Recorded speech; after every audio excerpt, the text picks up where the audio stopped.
Good evening, everyone. How's it going? This is your evening news recap. I hope all of you guys are having a wonderful day so far.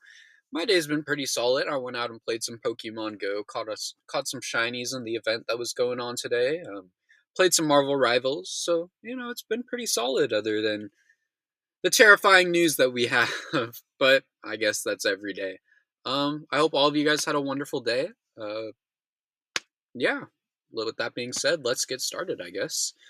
Um, for today's segments, we have a segment on the Trump administration with quite a bit of information. We have a full breakdown on Trump creating his own personal police force. We have a one Tesla topic, and then for the other news segment, we have one topic. Doesn't seem like a lot of news, but the full breakdown ended up being a lot. Just because that's how it goes. Anyways, let's get started with the Trump administration segment. So for this segment, we have the Trump administration investigates Disney and ABC. Top U.S. vaccine officials resign over RFK Jr.'s misinformation and lies. And Pete Hegseth brought his wife to a sensitive meeting. And Trump says he couldn't care less and hoped dealerships charge more money for cars. For the first one, the Trump administration is investigating Disney and ABC. Trump's FCC commissioner said on Friday that he would be opening an investigation into the Walt Disney Co. and ABC television network to see if they are promoting, quote, individuous forms of DEI discrimination, end quote. FCC Commissioner Brendan Carr announced an investigation in a letter to Disney CEO Robert Iger. In the letter, Carr said, quote, "For decades, Disney has focused on churning out box office programs and success. But then something changed. Disney has now become embroiled in rounds of controversy surrounding DEI policies," end quote.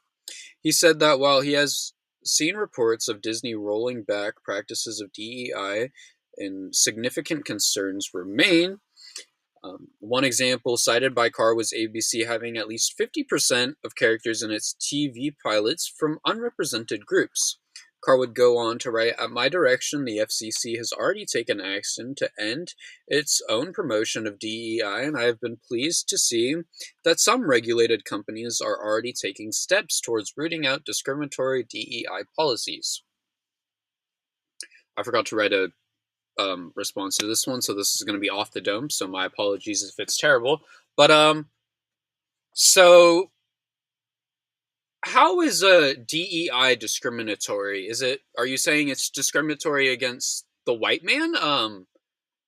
Because as far as I'm concerned, white people seem to be the most racist people out of everyone. I mean, DEI policies, how are those discriminatory? No offense to anyone, bro. I mean, I'm white too, so. But like a majority of white people are some of the most racist people. I have multiple members of my family who are extremely racist. It is a problem. So I don't understand how DEI policies are classified as discriminatory when the policies enacted are for getting rid of discrimination and getting people who are normally discriminated against to get these jobs. Because I hate to break it to you, but white people are not discriminated against. Unless you're gay or lesbian or bisexual or a member of the LGBTQ community, or you're disabled. Your average straight white male is not going to be discriminated against. Which is, I don't even know.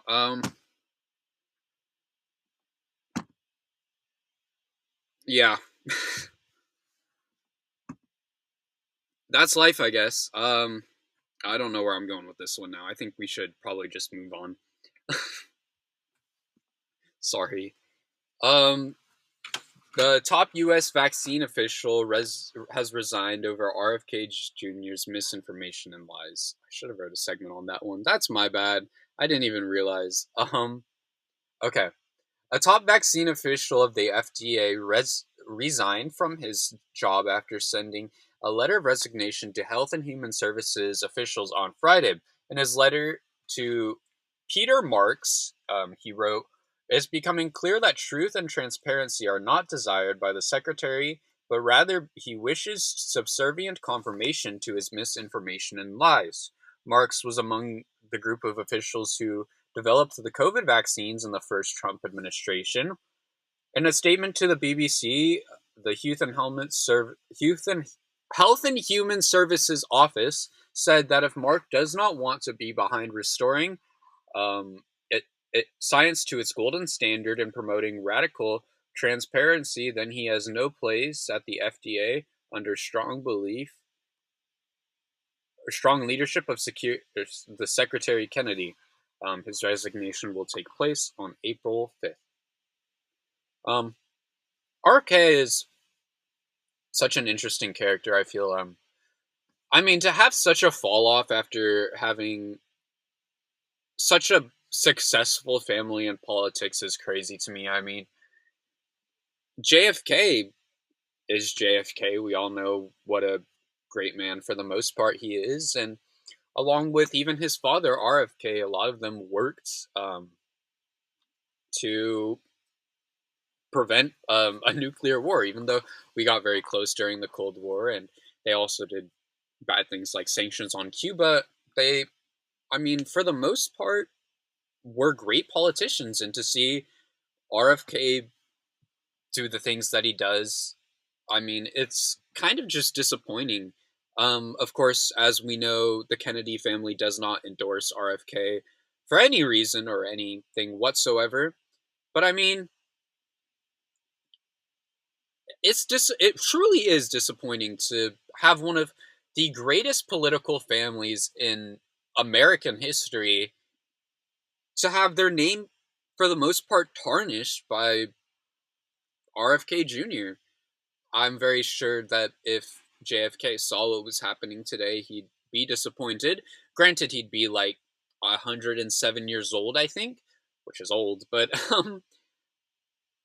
I truly do think he'd be extremely disappointed because what RFK does is absolutely crazy sometimes, and the things he says sometimes are absolutely crazy, and just factually incorrect. I mean, you can have your own opinions on vaccines and all of that, and sure, you can decide whether you get them or not. But like at the end of the day, these things are studied a lot, and scientists are making sure that these vaccines work to prevent you from getting serious diseases that could put you in harm. So, I mean, you know, doesn't stop him from going around and saying the vaccines are giving kids autism, but it is what it is. Pete Hegseth brought his wife to a sensitive security meeting. Defense Secretary Pete Hegseth has brought his wife to a sensitive meetings with foreign officials, according to the Washington Street Journal, who reported the incident. Pete Hegseth can invite anyone to meetings, but they are generally need a security clearance, and it's unclear if his wife had any. Because of this, it has caused Republicans to yell back, saying, "What about Jill Biden?" claiming she ran the country when Biden's brain was only pudding, which is, I don't even know what kind of argument that is. Even if Joe Biden was running the country, there have been plenty of powerful wives of presidents who have stood up and ran the country while their president was unable to. Like Theodore Roosevelt's wife, she stood up and ran the country for a time being while he had an illness. I can't remember one off the top of my head, but he was sick and she stood up for him, and that's not only an important part of American history, but honestly, in my opinion, at least, a cherished part of American history. Of course, she wasn't the female president or whatever, but I mean, that's an instance of a woman acting as the president for a job, and I honestly do think that should be celebrated in some ways. Of course, we haven't had a woman yet in the White House, which is very unfortunate. We've lost that on multiple occasions, which is truly sad. I know there's like a lot of underlying sexism that goes on there, but like, man, how hard is it just to put your pride down and let a woman be the president of the United States, bro? That to me is the most bizarre part. Is a lot of people just couldn't set their pride aside and let a woman become the president of the United States. I mean, wow. There are a lot of flaws in modern day society. That is for sure, especially with sexism and homophobia and racism. And at the end of the day, it would be nice if people could just be nice to each other. And I really wish that could be the case. But unfortunately, it isn't. And unfortunately, politics will always tie into that. Like, yeah. Very sad. Very sad. Uh, Hopefully, we do get to see a woman president in office one day. I really would like to see that. It's unfortunate that Kamala Harris didn't win the election. I did cry that night, as I'm sure most people did. But I don't know. I think to come so far as a country during the Obama administration, and even in some points during the Biden administration, just to fall so flat on our face during not only just the last election, but even now as things are happening today, is just truly so sad to see. Yeah. Moving on. Um, Trump says he couldn't care less and hopes dealerships charge more money for cars. Trump told NBC in an interview with NBC that he couldn't care less if automakers raised prices due to tariffs. He was asked what his message was to auto industry CEOs and if they if we wanted if he wanted them against raising prices, and Trump would say, the message is congratulations. If your car is made in the United States, you're going to make a lot of money. If you don't, you're probably going to have to come to the United States because if you make your car in the United States, there is no tariff. When he was pressed on if he told CEOs not to raise prices, which he did do, he said, no, I never said that. I couldn't care less if they raised prices because people are going to start buying American-made cars. He would go on to say, I couldn't care less. I hope they raise their prices because if they do, people are going to buy American-made cars. We have plenty. When asked again if he was concerned about the prices going up, he said, no, I couldn't care less, because if prices go up on foreign cars, they are going to buy American cars. I gotta get better at the Trump administration. I always laugh because of how bad it is. Or not the Trump administration, my Trump impression. I'm always like bad at it, and I always laugh at how bad it is. But, man. Wow. The president of the American people, by the way, there goes my phone. I mean, every day it's just another thing. He is not for the American people. He is making it so clear. Yet people still surround him and berate him like he's the greatest thing of all time. And it's like, ah! That's how I feel every day when I read the news or write these topics. It is just internally screaming. I mean, I couldn't care less really says a lot about this entire administration. Honestly, it really should just be the administration's slogan at this point. I mean, he clearly does not care about the American people, especially if he's saying that dealerships should raise their prices. I mean, huh? You want Americans to spend more money? He doesn't care about you. I know I've said that so many times, and I don't even know why I have to keep saying that, but for some reason, there's people that still believe that. He does not care about you. He just wants to put more money in billionaires' pockets, which is a problem. The billionaires should not be that rich. Elon Musk should not be that rich. Elon Musk should have at least, at the very minimum, half of the wealth he has now.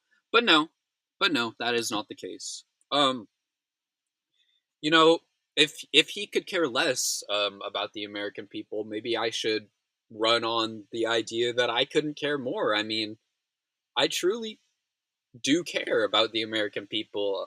I want people to succeed. I want people to do well. I want people to buy a home. I want people to have a family if they want to have a family. And Trump clearly does not want that. Any way Trump thinks the tariffs work is not true, and that is just blatantly obvious. It only costs the consumers more and more, which is unfortunate because there's very few things we can do about it.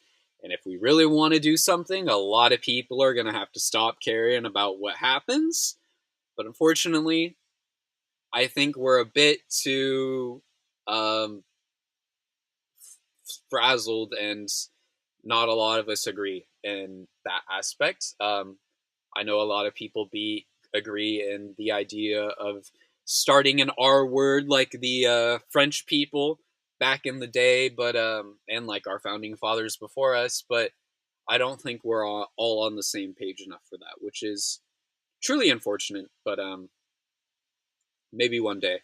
And I think the more Trump acts, the higher likely that gets. But if we wanted to do that, a lot of things are going to have to be agreed upon very fast. And even if you don't like some of the ideas, you're going to have to go with it. That's kind of just the case with those situations. Moving on, this is a big segment.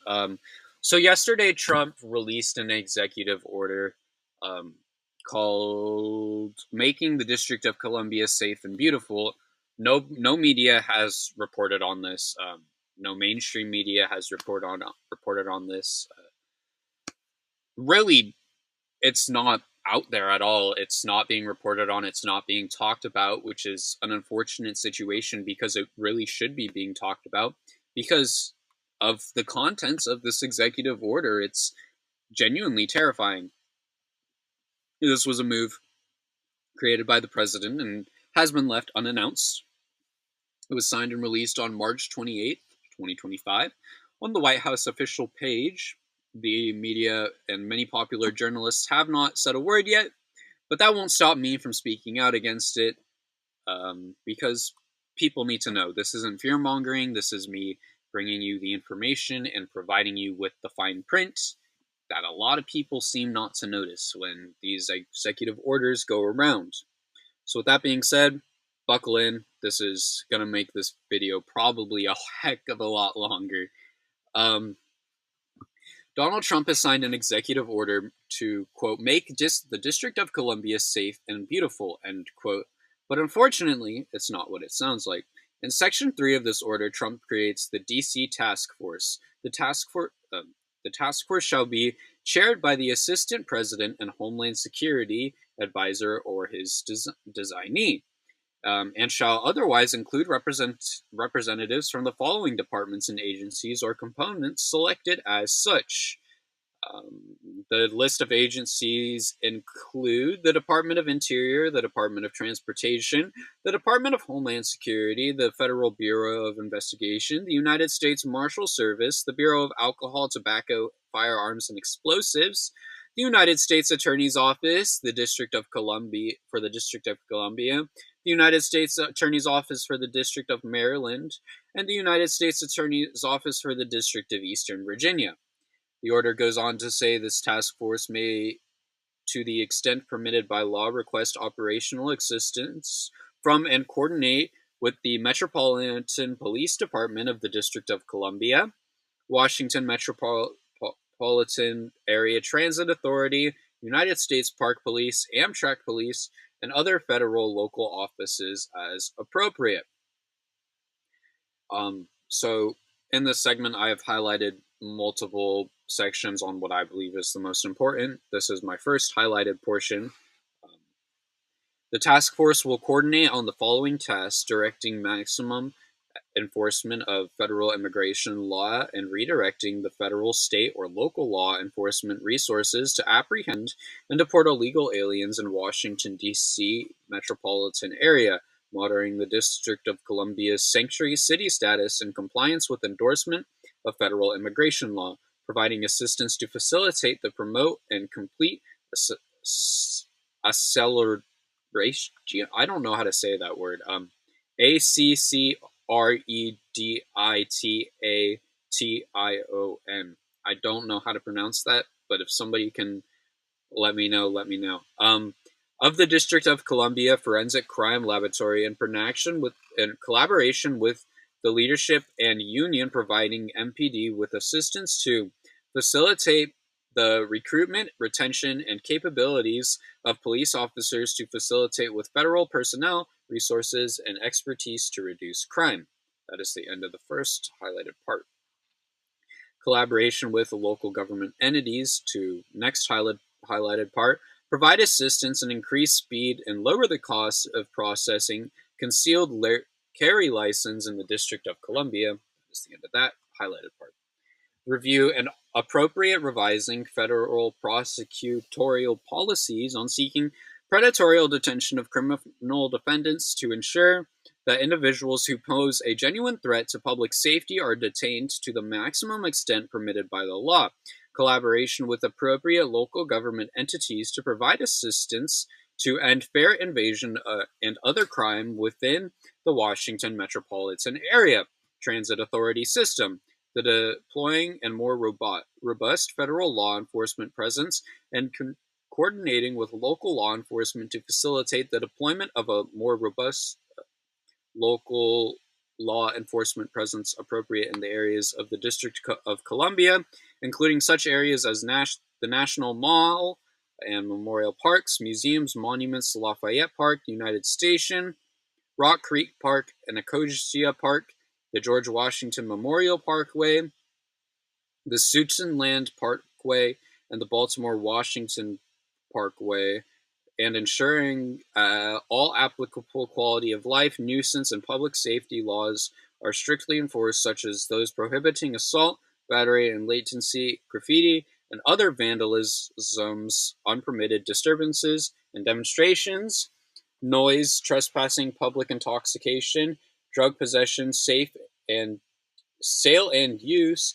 and traffic violations, including as prescribed by the Executive Order 13933 of June 26, 2020, protecting American monuments and memorials and statues and combating recent criminal violence, which was reinstated by the Executive Order 14189 of January 29, 2025, celebrating America's 250th birthday.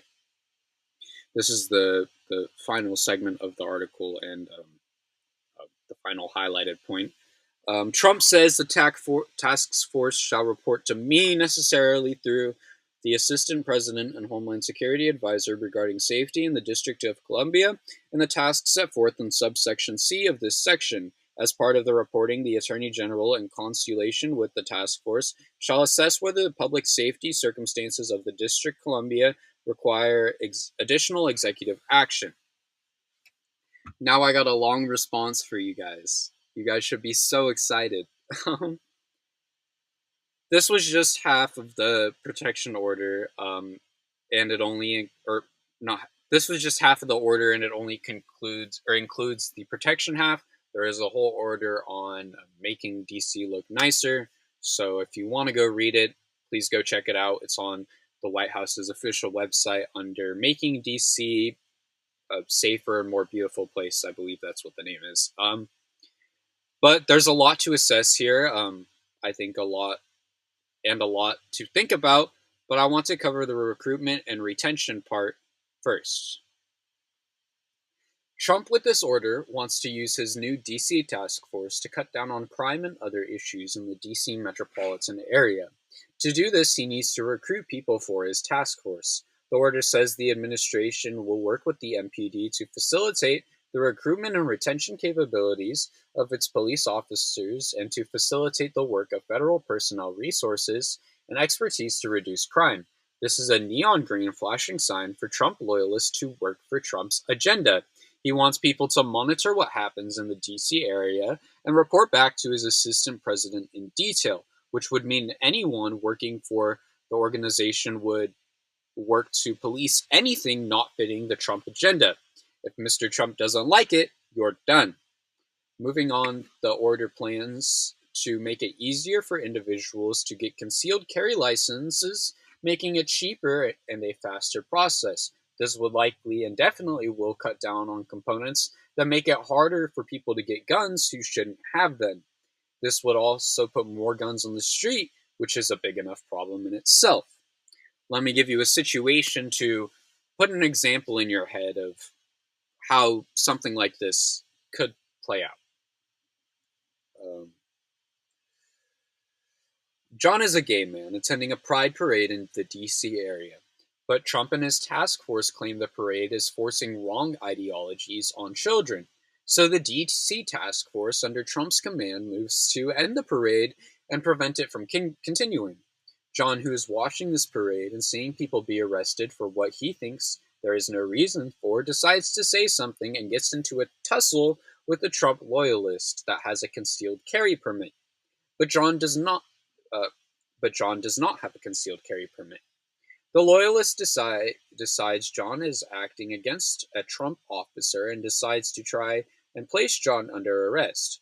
But John hasn't done anything wrong, so he defies it and tries to break away. Then the loyalist shoots John for resisting arrest and claims he assaulted an officer, which would be charged for assault on an officer. John is dead, something that could have easily been prevented. But in MAGA and Trump's eyes, he's just another terrorist, like the Tesla protesters. This is a big deal, and the media probably will not say anything about it, because they haven't said anything yet. But I will. And when I disappear because of the FBI coming to my door, just know I was right, and I haven't been wrong yet. Which is a scary thing to say, but it's true. I mean, historians across the world and in this country are warning us every day that this is the road we are going down. We are going down a path to be just like Nazi Germany. And I have said that, I have continued to say that, and I will continue to say that until something changes. Because it is truly the case. And this is only proof of it. Trump is creating his own Gestapo, for those who don't know. The Gestapo was Hitler's personal police force, and this is what Trump has created now. He has created his own personal police force, which is terrifying. Absolutely terrifying. Chills down my spine, literally. Now is the time where we really should consider making a move, especially with something like this. Somebody just needs to pull the trigger. Somebody. Please, I'm begging. Moving on to the Tesla segment, we have one topic to talk about. So today there was a global day of action. Anti-Tesla protests have happened across the globe today to combat Elon Musk and what he's done in the federal government and within the United States as a whole. So here's the information. Global Day of Action Tesla protests. Hundreds of protests against Tesla are taking place across the world today. The movement known as Tesla Takedown shows its opposition against Elon Musk and its efforts with Doge. The Tesla Takedown movement called for a global day of action, which has succeeded with protests at Tesla locations across the world. The Washington, D.C. organizers said in a message on a Facebook post on their Facebook page. Now I'm lost. Wait, hold on. For the protest, it's unfortunate that Musk has decided to use his power and riches for negative efforts. Power and riches for negative efforts. Protests began at 11 a.m. on local time outside of Tesla showrooms. The D.C. Georgetown neighborhood drew a crowd of around 100 people for the Tesla Takedown dance party. Those who attended carried signs and danced to disco music as cars drove by, honking in support. James Dickard, who attended the event to show support for federal workers, said, "I'm just afraid of what kind of country this is going to be after these cuts. The whole country is at risk of becoming a dystopian hellscape." As you probably guessed, I highly agree with that statement. We're going down a path for the worst. If anyone went to these protests, please reach out to me and tell me your experience. My email is fayjamesnews@gmail.com. Would really appreciate it if you reached out and told me what you experienced at the protests and what your overall thoughts were about them. If that goes for any protests anyone goes to. If you go to a protest, please reach out to me and please tell me about your experience, because I'd like to hear about it. I'm not able to go to protests. I'm in a very conservative area, and any protests done are hours away from me, which is unfortunate. I would like to go, but I do plan on going when I move to Colorado. You'll see me out there maybe if you live in Colorado. But I'm glad people are protesting. This is how we stay loud. This is how we keep our voices heard. This is one of the best way to keep our voices heard. I do these news videos and this podcast specifically, along with all my other stuff, to make my voice heard. And this is my way to stand up to the tyranny and to bring information and speak out against how wrong it is, because it is wrong and people shouldn't be doing it. But alas, that's how it goes. So thank you to all the protesters. Thank you for all the hard work you do. Thank you for all the organizers who put all that hard work into getting these events done. You guys are doing great work. So truly, truly thank you. Yeah, reach out to me, fayjamesnews@gmail.com. I'd love to hear your story and your experience. If you went to the protests today, or if you've gone to any protests, or if you go to any protests, I want to hear about it, because I like reporting on these and I like getting the news out to people, because people want to hear the news and the media is not going to cover it always. But yeah, that being said, we're going on to our final segment of the day, the other news segment. We have one topic for today, which is an unfortunate one to read. Very unfortunate. There wasn't a lot of information on this topic, so my response is a lot longer than what I have to talk about. But, let's get started. Wisconsin has allowed Elon Musk to continue to buy votes. A Wisconsin court has denied the state attorney general's request to stop Elon Musk from handing out million-dollar checks to Republican voters. The court denied the request on Saturday, and the Wisconsin Court of Appeals, Josh Kaul, who filed the lawsuit on Friday and on Saturday, appealed to the Court of Appeals after the judge refused to hear his request for the injunction. Musk plans to rally tomorrow on Sunday, where he will give pairs of voters $1 million each if they were selected and voted for red in his petition.